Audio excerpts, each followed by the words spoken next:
नमस्कार। जय जय राम, जय श्री राम, जय हो बागेश्वर धाम सरकार, जय हो हनुमान जी महाराज। मेरे प्यारे सभी दर्शकों, आज के इस वीडियो में एक माँ का नाफरमान बेटा का ऐसा जो किस्सा लेकर के आया हूँ कि जिसको सुन करके वाकई आपकी रूह तक कांप जाएगी, आपके दिलों को झकझोर देगी।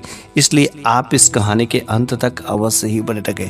ऐसी कहानियाँ हमारे जीवन में बहुत कुछ ऐसे नए बदलाव ला सकती है, नई चीज़ें सीखने को मिल सकती है। इसलिए यदि यह कहानी अगर आपको अच्छी लगती है तो आप अपने ही तक सीमित नहीं रखिएगा, बल्कि अन्य लोगों के पास भी शेयर जरूर करिएगा। तो बस चलिए हम लोग इस कहानी को बिना देरी के शुरू ही कर देते हैं। बड़ी पुरानी बात है कि अक्सर जो मेरे बाप दादाएं इस कहानी को मुझसे हमेशा कहा करते थे।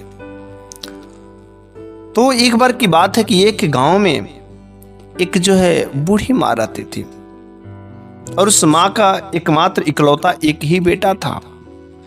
जब वह बेटा छोटा था तो उस माँ ने अपने बेटे के परवरिश करने में किसी प्रकार की कोई कमी नहीं थी, बल्कि उसका बाप जो शुरू से ही बाहर विदेश की दुनिया में वो पैसे कमाता था। लेकिन उस माँ का जब आप किस्सा सुनेंगे तो वाकई बहुत ही दर्द भरी है।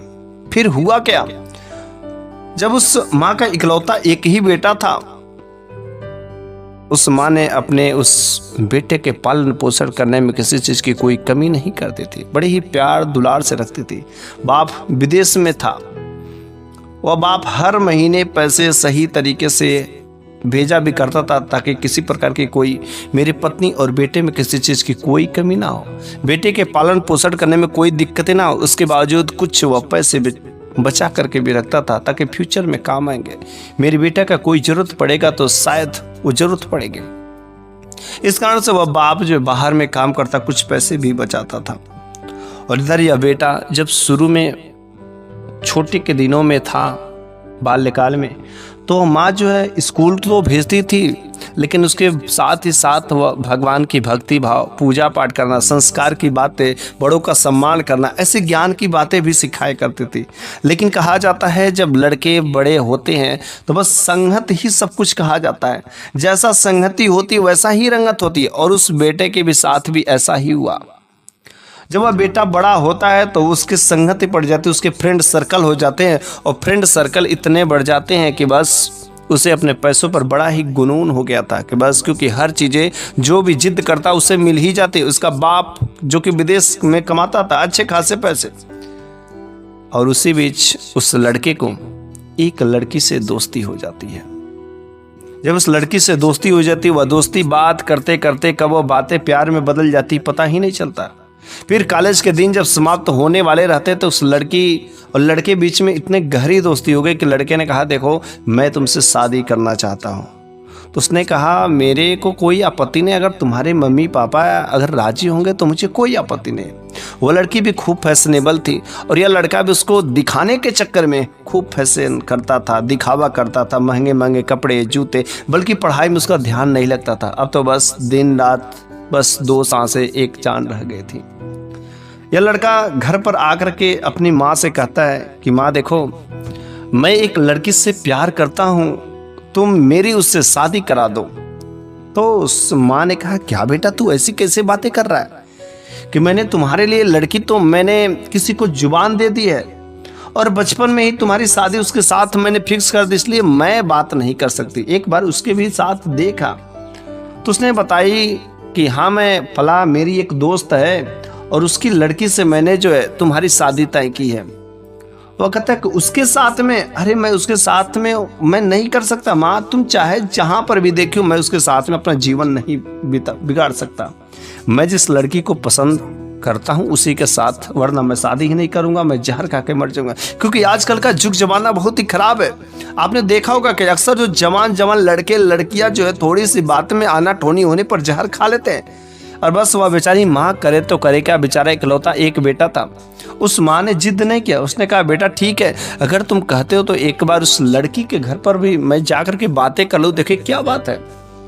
फिर वह माँ जो है अपने बेटे के घर के, अपने बेटे के रिश्ता के लिए जो वह उस लड़की के घर पर जाती है। जब वह उस लड़की के घर पर जाती है तो लड़की सामने बैठी रहती है, और लड़की से बातें चीतें होती रहती। लड़की खूब फैशनेबल, सुंदर थी, हकीकत थी, ठीक था, सब कुछ ठीक ठाक था। लेकिन जो बूढ़े बुजुर्ग होते हैं, कहा जाता है कि देखते ही कुछ चाल चलन से कुछ चीज़ों को पहचान जाते हैं। उसकी माँ चाय लेकर के आती है, लेकिन चाय का थोड़ा सा हिस्सा जो चाय उसके दुपट्टा पर गिर जाता है, और जैसे दुपट्टा पर गिरता उसको बचाने के चक्कर में माँ का पैर उस दुपट्टे में थोड़ी सी फंस जाती है, जिसकी वजह से दुपट्टा का कोना जो है थोड़े से फट जाता है। बस वह बेटी तुरंत उठे तो कहती, अरे माँ तेरे को क्या दिखाई नहीं देता क्या? आंख की अंधी है क्या? तेरा आंख फूट गया था क्या? तू मेरे इस नए नए कपड़े पर तूने गिरा दिया चाय और नहीं तो फाड़ दी। और माँ बेचारी कुछ नहीं बोलती है, कहती बेटी गलती हो गई, फिर से सही हो जाएंगे, धुल देंगे, सिल देंगे। उसे कहा माँ इसमें दाग लग जाएगा सिल दोगे तो। इस तरीके से इतना जबरदस्त माँ को डांटती फटकारती है। यह रवैया जो है वहां पर जो देखने गई थी वह बूढ़ी माँ, उसको समझ नहीं आता है। वह आकर के घर पर अपने बेटे को कहते कि बेटा मैं उसके सिवाय दूसरे जगह में तुम्हारा रिश्ता कर दूंगी, लेकिन उसके साथ तू मत का शादी करने का। लड़की ठीक नहीं है, जिस दिन घर में आएगी उसके अगले दिन से ही तांडव करेगी, तांडव। या जिस घर में रोज महाभारत होगा। बेटा तुम मेरी बात मानो, मैं तुम्हारी माँ हूं, मैं तुम्हारी भलाई के हित के ही खातिर मैं हमेशा बात करती हूँ। बेटा मेरी बात मानो कि तुम जो उस लड़की को छोड़ दो, उससे शादी मत करो।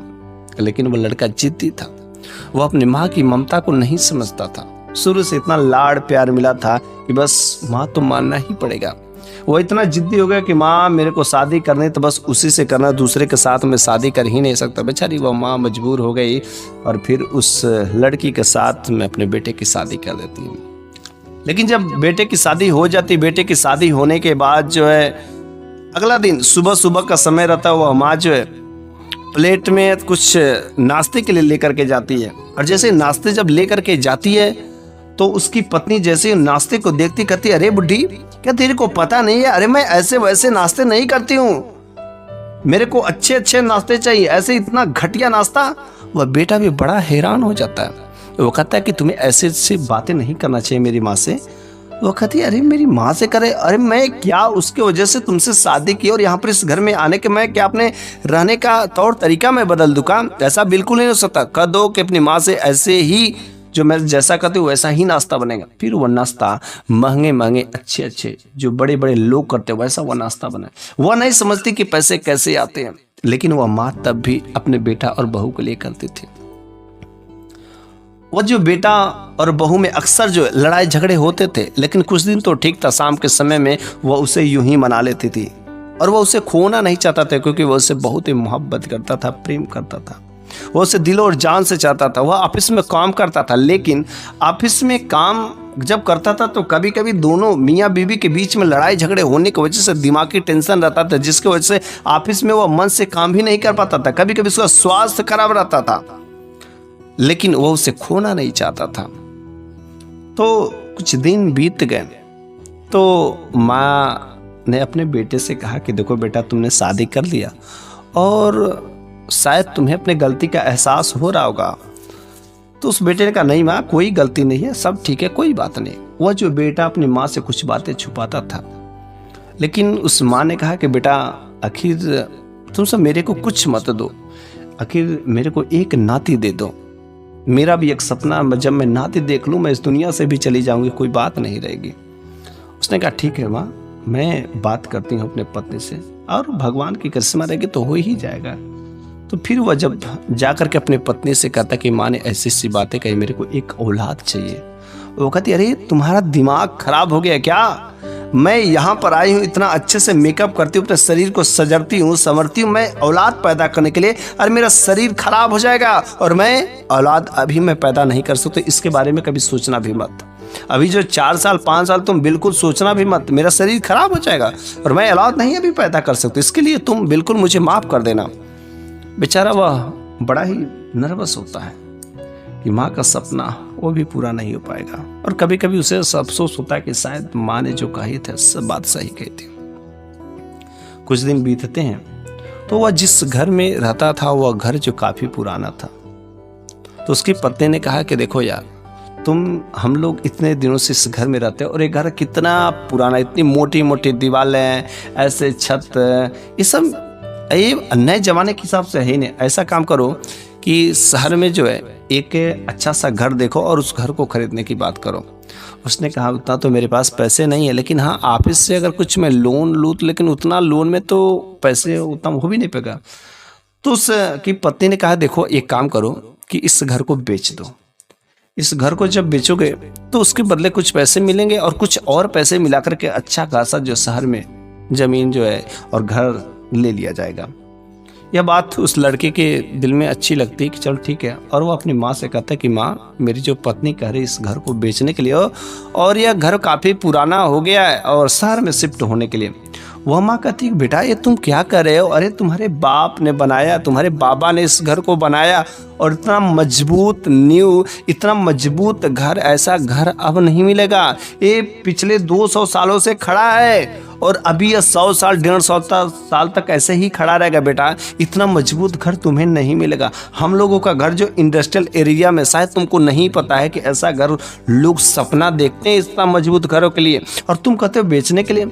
उसने कहा नहीं माँ, ये इतनी मोटी मोटी दीवार, ये घर पुराने मॉडल का हो गया, नए जमाने के हिसाब से जो नए घर में रहा जाएगा।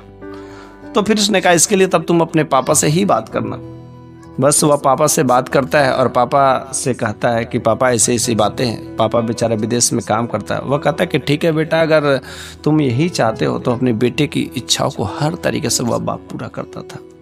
कहता है ठीक है कोई बात नहीं है, तुम कर लो। अब अपनी माँ से बातें कर लो। माँ नहीं चाहती थी, क्योंकि माँ के अतीत, माँ के सपने, माँ के जो है उसी घर में उतर कर रहे थे, उसी घर में शादी, उसी घर में बच्चे हुए थे, सब चीज़ उसी से जुड़ा हुआ था। वो माँ उस घर को खोना नहीं चाहती थी, लेकिन अपने बेटे के मजबूरी के आगे उसे वह घर बेचना पड़ता है। लेकिन जब उस घर को बेचने के बाद जितने भी उसके पैसे मिलते हैं और जो नया फ्लैट लेता है, उसके इतने बड़े फ्लैट को वह चूज करता है कि जिसके आधे पैसे ही दे पाते उस घर से। फिर वह अपने कंपनी में लोन के लिए अप्लाई करता है। तो उसने कहा कि देखो तुम इस समय सही से काम नहीं कर रहे हो, तुम्हारा दिमाग जो इधर उधर रहता है, हमेशा जो स्वास्थ्य तुम्हारा ठीक नहीं रहता, काफ़ी एब्सेंट रहते हैं, जिसके वजह से तुम्हारा क्रेडिट जो पहले की तुलना में ठीक नहीं, और एक कंपनी तुम्हें लोन अप्लाई नहीं कर सकते हो। बेचारा वो वहाँ से हाथ धो करके चला तो उसे कुछ समझ नहीं आता है और नए फ्लैट में तो शिफ्ट हो जाते हैं। लेकिन उस मकान मालिक को ने उसे 3 महीने का मौका दिया। कहा कि देखो मैं तुम्हें बाकी का पैसे देने के लिए तुमको 3 महीने का समय देता हूँ, और इस 3 महीने में तुम अगर बाकी के पैसे नहीं दिए तो फिर जो तुम इस घर को फिर से छोड़ना पड़ जाएगा और मैं तुम्हारा पैसा जो है वापस कर दूंगा रूम भाड़ा के तौर पे काट करके। उसने कहा क्या यार ऐसी बातें हैं? नहीं ऐसी और नौबत ही नहीं आएगी, बस 3 महीने का इंतजार करिए। और वो 3 महीने का तो मौका दिया रहता है। अब वो अपने पत्नी से कहता है कि यार कैसे क्या होगा, अभी तो आधा पैसे हैं और समय बीतता जा रहा। तो अब पत्नी कहती कि देखो आखिर जो तुम्हारे माँ बाप है किस दिन काम आएंगे, कि ये काम करो कि जो तुम्हारा पिताजी बाहर विदेश में काम करते, उसने तो जरूर कुछ पैसे जमा पूंजी करके रखी होगी, और अपने पिताजी से जिद करो कि मेरे को इतना पैसे चाहिए, और वो कहाँ से देंगे ये चीज़ें नहीं पता है। उस बाप ने से जब वो लड़का कहता है कि पिताजी मेरे को इतने अधिक पैसे चाहिए, 60 लाख रुपए का डिमांड करता है, तो उस पिता ने कहा बेटा इतने बड़ी रकम तो मैं कहाँ से दे सकता हूँ, मेरे पास तो नहीं है, लेकिन मैं अपने जीवन भर की बचाई हुई पूंजी का मेरे पास लगभग 30 लाख रुपए हैं, अगर बोलो तो मैं वो पैसे मैं तुम्हें दे सकता हूँ। वह बाप जो अपने जीवन भर की कमाई को देने के लिए एक बेटा का फोन में वह देने के लिए तैयार हो जाता है कि जाने दो मेरा बेटा जीवन भर की कमाई को अपने बेटे पर लुटाने के लिए तैयार रहता है। वह माँ जो है ऐसे ऐसी बातें करती है, लेकिन वह माँ भी रोक नहीं पाती है, और वह बाप कहता है कि शायद मेरा बेटा सुधर जाएगा, लेकिन कुछ भी ऐसी बातें नहीं होती है। और फिर उस बाप ने 30 के 30 लाख भेज कर देता है और वह ले जाकर उस मकान मालिक को दे देता है। फिर 1 महीने का और समय बचा रहता है बाकी के 30 लाख उसे देने का। अब वो उस पैसे के लिए सोचता है कि मैं कहाँ से क्या करूँ, कुछ उसे समझ नहीं आता। लेकिन जब उसे समझ नहीं आता है तो अपनी माँ से कहता है कि माँ देखो ऐसी ऐसी हालत हो गई है, ऐसी आखिर मैं कैसे क्या करूँ, पैसे कैसे आएंगे। लेकिन वो माँ कहती कि बेटा तुम जो अपनी पत्नी के बातों में आकर के सारे काम कर रहे हो, वह बाप बेटा तुरंत भड़क जाता, तुम मेरी पत्नी को बार बार दोषी क्यों कहती हो? मेरी पत्नी है जैसी है ठीक है, और आज उसी की वजह से हम लोग यहाँ तक है, और कर्ज तो हमेशा लगा रहता है, जीवन में उतार चढ़ाव होते रहो, तो ये कर्ज भी एक दिन खत्म हो जाएगा। उसने कहा बेटा देखो 1 ही महीने का समय है, और बस जैसे 1 महीने का समय रहता है वह कंपनी में इतना डिप्रेशन में चला जाता है कि वह कंपनी में बैठा तो रहता था, ऑफिस में काम तो करता था, लेकिन ऑफिस में रहता ही नहीं था, क्योंकि उसका दिमाग वहाँ पर नहीं रहता, दिमाग के टेंशनों से उलझा हुआ रहता था। फिर उसकी स्थिति को देख करके ऑफिस वालों ने उसे निकाल दिया। बेचारा अब तो नौकरी से भी हाथ धुल गया। 1 महीने का समय था, कुछ समझ नहीं आया। आखिरकार उस मकान मालिक ने आया और कहा कि भाई मेरे बाकी के पैसे क्या होगा? जब बाकी के पैसे का मांगता है तो वह कहता कि मेरे को कुछ दिन का और समय दे दीजिए, अभी जो है पैसे का इंतजाम नहीं हो पाया। लेकिन उस मकान मालिक ने वार्निंग दे दी थी कि मैं इतने दिन अब नहीं रुक सकता, तुम अपने पैसे जो है ले लो, बाकी का मैं भाड़ा काट करके रख लेता हूँ। फिर उसने तुरंत उन लोगों को घर से बाहर निकाल दिया और जो भी पैसे थे उस पैसों को हाथ में दे दिए, बच्चे खासे पैसे। उस माँ ने कहा देखो बेटा अब तो हम लोग घर से बाहर भी निकाल दिए गए, और जो है तुम क्या करो कि जो बाकी के जो बचे पैसे हैं, इससे एक छोटा मोटा तो घर मिल ही सकता है, उसमें हम लोगों का गुजारा हो जाएगा। लेकिन उसकी पत्नी कहती कि नहीं जी, छोटा मोटा घर से क्या होगा, कि इससे बेहतर कि हम लोग जो चलते अपने मायके और वहाँ पर मस्त से खाएंगे पिएंगे, वहाँ पर मेरा बड़ा सा घर है और वहाँ पर हम लोग रहेंगे। लेकिन वह माँ कहती कि नहीं बेटा ये सब काम गलत है, ऐसा नहीं हो सकता है, ये जा करके मायके में रहना ये सब उचित नहीं होता। लेकिन अपने पत्नी के साथ उसकी पत्नी कहते अरे कोई बात नहीं जी, चलिए ना, वहाँ पर रहा जाएगा, जब तक पैसे हैं मस्त से कोई जीवन बीत जाएगा। फिर जो है जब वहाँ पर वह उसको और उस बूढ़ी माँ को लेकर के जाती है तो ससुराल में मायके में 1 दिन 2 दिन 3 दिन 5 दिन इज्जत होता है, लेकिन ज़्यादा दिन इज्जत नहीं हो जाता है। अब तो वह जो है वह उधर बूढ़ी माँ जो उस घर में रहती थी वहाँ पर उस बेटे के साथ में, और उससे उम्मीद था कि शायद बेटा अब कुछ करेगा, बेटा अब कुछ करेगा। लेकिन उसी बीच एक बहुत बुरा हादसा हो जाता है। बुरा हादसा ये हो जाता है कि उसका बाप का विदेश में ही जो अचानक किसी वजह से उसको हार्ट अटैक आ जाते हैं और उसकी मृत्यु हो जाती है। जब मृत्यु हो जाती है तो यह खबर जो उसकी माँ को पता चलती है, उस माँ ने बेटे से कहा कि देखो बेटा चाहे जो कुछ भी हो जाए, तुम्हारे पापा ने तुम्हारे लिए बहुत कुछ किया है जीवन भर। वह बेटा तुरंत भड़क जाता, अरे माँ तुम कैसी बातें करे, अरे तुम लोगों ने किया ही क्या है हमारे लिए। लेकिन शायद उसको नहीं पता था कि उस बाप ने अपने बेटे के कहने पर जीवन भर की कमाई जो उसके ऊपर लुटा देती। लेकिन वह बेटा कह रहा है कि अरे तुम लोगों ने क्या ही किया है कि एक अच्छे से घर हम लोगों को नहीं दे सके और कहते कि बहुत कुछ किया है, बोलो क्या करना है। वह माँ कहती कि बेटा तुमको पता है कि तुम्हारे पिताजी तुम्हारे बाप इस दुनिया में नहीं, अब छोड़ करके चले गए। मेरी बस आखिरी इच्छा है कि तू उन्हें अपने घर पर बुला ले, मैं उन्हें देखना चाहती हूँ, बस एक बार यह मेरी आखिरी ख्वाहिश है, बस पूरा कर दे। लेकिन उसकी पत्नी कहती कि नहीं जी, अगर वैसे आपके बाप हैं, आपके पिताजी हैं, अब वो मर गए हैं तो दोबारा तो जीवित होंगे नहीं, और जब जीवित होंगे ना क्या यहाँ पर आने से जीवित हो जाएंगे क्या? उन लोगों को जो सिफारिश भेज दीजिए कि यहाँ पर इंडिया में नहीं आएगा और वहीं पर जो दाह संस्कार अंतिम क्रिया कर दीजिएगा, क्योंकि यहाँ पर लाएंगे तो लगभग 25-30 हज़ार रुपये खर्चे होंगे और हम लोगों के पास तो पैसे इतने हैं नहीं। हालांकि उसके पास उस समय पैसे पर्याप्त थे, क्योंकि जो पैसे थे ना वो सारे के सारे पैसे वह औरत जो अपने अकाउंट में जमा करवा लेती, और जब अपने अकाउंट में जमा करवा लेते रोज फैशन करती, मजे उड़ाती, इधर उधर हर तरीके से वह जो है एक से एक जो नशे किया करती, जो चाहे वह सब किया करती। लेकिन उसने अपने पति के बाप को जो है आने नहीं दिया। बस उस बेटे ने सिफारिश भेज दी कि वहीं पर जो दाह संस्कार कर दिया जाए। बेचारी वह माँ जो है तड़प तड़प कर रोती रह गई। लेकिन क्या हुआ, उसके पिता की अर्थी को यहां पर नहीं बुलाया गया। कुछ दिन गुजरा, जब सारे उसके पास जो भी पैसे थे वो धीरे धीरे खत्म होते गए, बैंक बैलेंस जब खत्म होते गए तो फिर उसने कहा कि देखो ये जो तुम्हारी माँ है ना, ये बूढ़ी हो गई हैं और ये कुछ करती नहीं, ऐसा काम करो कि इस बूढ़ी माँ को ले जा करके वृद्धाश्रम में छोड़ आते हैं। वहाँ पर बहुत सारे लोग वृद्धाश्रम रहते हैं, वो अपने मिजाज में रहेंगे तो अच्छा रहेगा। वो बेटा कहता है कि क्या बातें कर रही हो, ऐसा नहीं, मैं अपनी माँ के साथ में ऐसा नहीं कर सकता।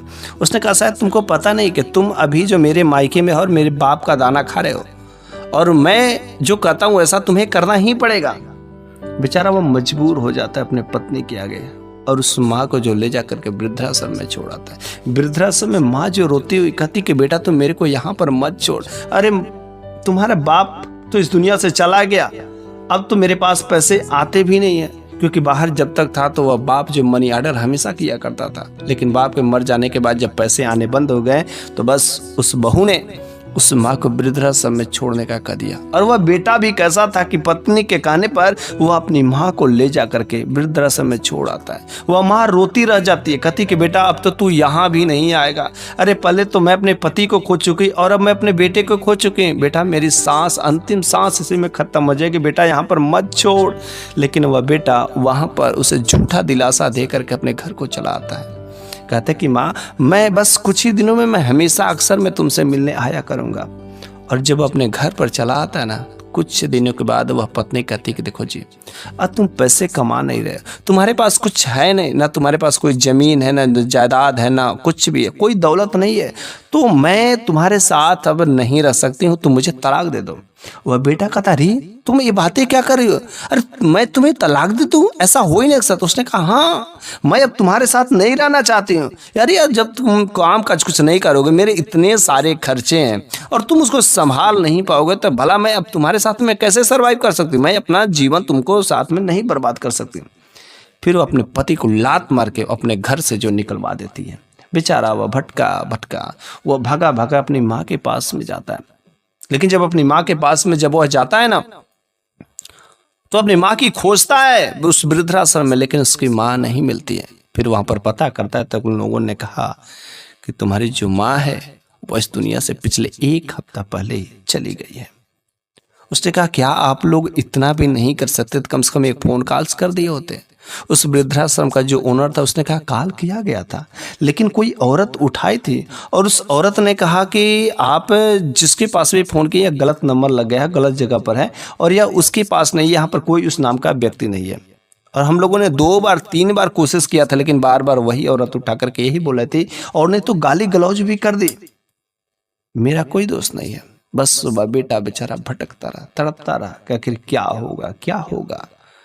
लेकिन जब उसी रोड पर उसी वृद्धाश्रम के आगे रो रहा था ना, वह तड़प के रो रहा था, तो अंदर से वही बूढ़ी माँ, उसकी माँ जो निकल करके आती है और अपने बेटे की हालत को देख कर वहां पर बैठती है। लेकिन जब वह बेटा अपनी माँ को देखता है तो गले रख करके रोने लगता है कि माँ तूने सच ही कहा था, मेरी आंखें खोल दी माँ, मेरी पत्नी मेरे को धोखा दे दी, मेरे को घर से बाहर निकाल दी। उस माँ ने कहा बेटा तेरी आंखें खोलने के लिए तो सब कुछ हुआ, देख भगवान ने क्या किया है। और मैं तुमको इसलिए मैं बताना चाहती हूँ कि इन लोगों ने तुमको परखना चाहा, तुम्हारी पत्नी को परखना चाहा, झूठा इन लोगों ने फोन किया ताकि शायद देखो क्या पता चलता है मेरे बेटे की स्थिति कैसी है। और मुझे देख मेरे सामने आ ही गया। बेटा मैं तो तुमसे कहती थी कि वो तुम्हारे लायक नहीं है। उसने कहा हाँ माँ तू सच कहती थी कि वह मेरे लायक नहीं है, और आज देख मेरी हालत कैसी हो गई है। और उस बार से वो अपनी माँ को निकलता है ले करके और एक छोटा सा रूम जो किराया पर देता है, और बस धीरे धीरे वह पहले तो मजदूरी करता है, मजदूरी करके आता और वो अपनी माँ को जो है रोटी खिलाता था। जब अपने माँ की रोटी खिलाता तो वह माँ जो अपने बेटे के साथ में बड़ी खुश थी। इधर धीरे धीरे इसकी स्थिति अच्छी होने लगी, लेकिन उधर उस बहू का जिसने उस पति को धोखा दे दिया, उसके सारे के सारे पैसों को हड़प लिया, जो अपनी सास के साथ में ऐसा दुर्व्यवहार किया, उसके ऊपर अब भगवान का अजाब आने वाला था, भगवान का कहर टूटने वाला था। और एक दिन अचानक उसका स्वास्थ्य ऐसा खराब होता है कि उस बहू का, उस लड़की का, उस औरत का पूरे शरीर में लकवा मार जाता है, पोलियो की शिकार हो जाती है। वह ना तो अब सही से बैठ सकती, ना तो बोल सकती, कुछ भी नहीं कर सकती। अब उसे जीवन भर बेसहारा भी रहना पड़ेगा। उसके शरीर में ऐंठन हो गए थे, उसके शरीर में सड़ने शुरू हो गए थे, लेकिन कोई सहारा देने वाला नहीं था, क्योंकि उसके जो मायके वाले थे, जो भाई थे, वे भी लोग उसको घर से निकाल दिया। रोड पर भटक रही थी, तड़प रही थी, और वह तड़प करके वह जो रोड पर ही मर जाती है, क्योंकि उसके ऊपर भगवान का घर टूट गया रहता है। उस माँ के आंखों में आंसू देने वाली औरत के साथ में यही हुआ। और फिर उस माँ ने अपने पसंद के जो है एक सुंदर सी एक खूबसूरत संस्कारी जो है लड़की के साथ में अपने बेटे का दोबारा जो रिश्ता कर देती है। फिर वह माँ, बेटा और बहू जो मिलकर के रहने लगते हैं। इसलिए कहा जाता है कि हमें कभी भी किसी दूसरे का दिल नहीं दुखाना चाहिए। और ख़ास तरीके से ऐसी कुछ औरतें होती हैं, कुछ लड़कियां होती जो शादी होने के बाद अपने सास ससुर को 1% इज्जत नहीं करते हैं, अपने पति को अपने जाल में फंसा करके उस माँ से ही अलग कर देते हैं। ऐसा दुर्व्यवहार करने वाली माँ के साथ में और बहू के साथ में ऐसा ही भगवान जो कहर बरसाता है। मेरे प्यारे सभी दर्शकों, आज की यह कहानी आपको कैसी लगी है कमेंट बॉक्स में ज़रूर बताइएगा। अगर यह कहानी आपको अच्छी लगी हो तो कृपया आप अपने तक ही सीमित नहीं रखिएगा, बल्कि अन्य लोगों के पास शेयर जरूर कर दीजिएगा। मैं आपका बहुत एहसानमंद रहूँगा। धन्यवाद।